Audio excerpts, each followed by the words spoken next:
All right, what's up, you guys? This is Devin from CenturyFX Studios, and we're back with another video. Today, we're going to be talking about photography from A to Z once again, but we're on the letter G, and G is for golden hour.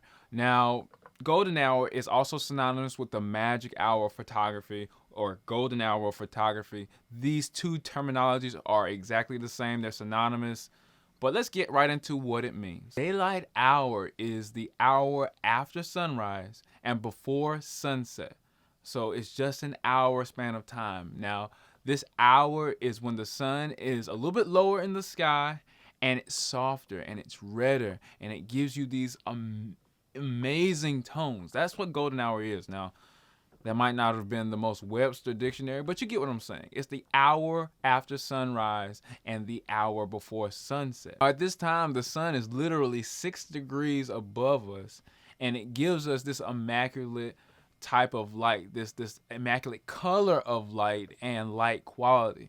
At this time, you probably wouldn't even need to have an external light source to get good quality. You can take anybody out there at any time. But when we're an amateur photographer or we're a beginner photographer, we tend to get caught up in shooting in daylight. Oh, there's light outside, especially if you're using a camera phone now today.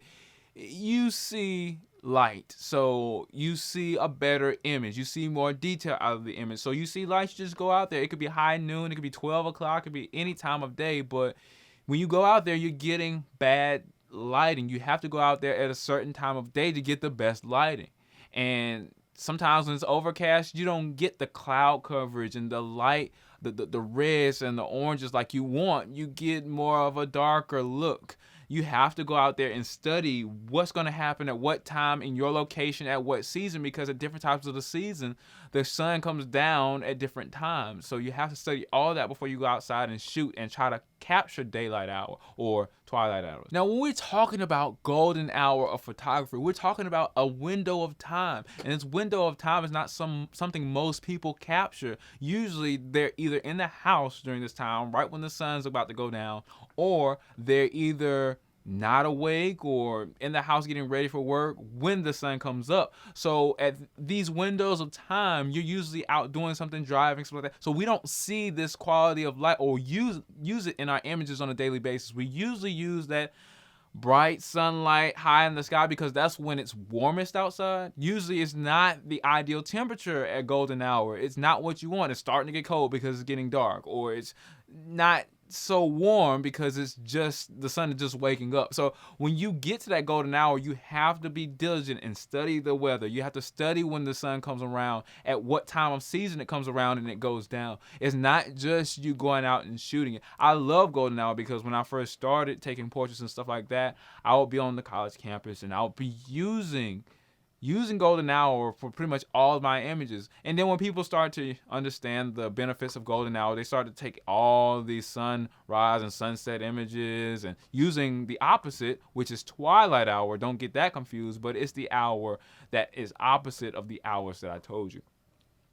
So when you start thinking about golden hour photography, you have to set up whatever you're about to shoot or whatever you're shooting. If you're shooting a wedding, you have to know what's the best time of day to shoot it if you have control over what time of day and what weather is going to be, or the day to choose to get the weather that you want. So that's why golden hour is such a sought after window of time for photographers, because not only do you have to respect photography, but you have to respect the elements. You have to go through what the old photographers used to have to go through back in the day, the legends, Ansel Adams and all these other people who did landscape photography and shot outside and had to use that as their only source of light.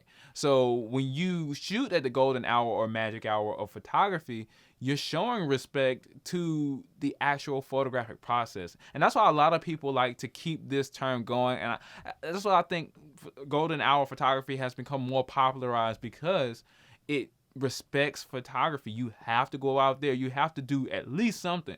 You might not know your settings, but you at least have to respect the fact that you have to go out at a time that most people are not going out, and you have to capture an image with the idea that I planned this entire thing out to a certain extent. Now, like I said, don't get confused golden hour with twilight hour. Twilight hour has more bluer tones, crushed blacks in the background. This is for the ambient look outside. That's what it looks like outside.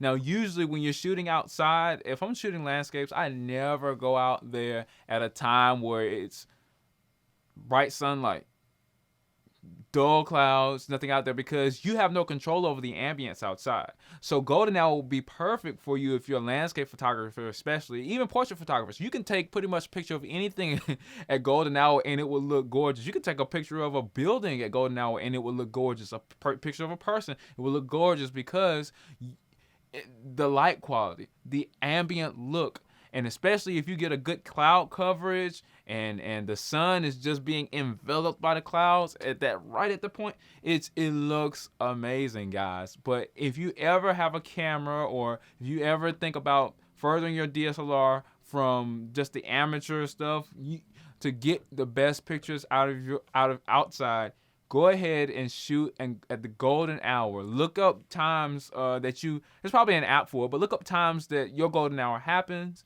and try to get the best images that you can possibly get outside. I'm done with CenturyFX Studios, and that's the golden hour, or the magic hour of photography.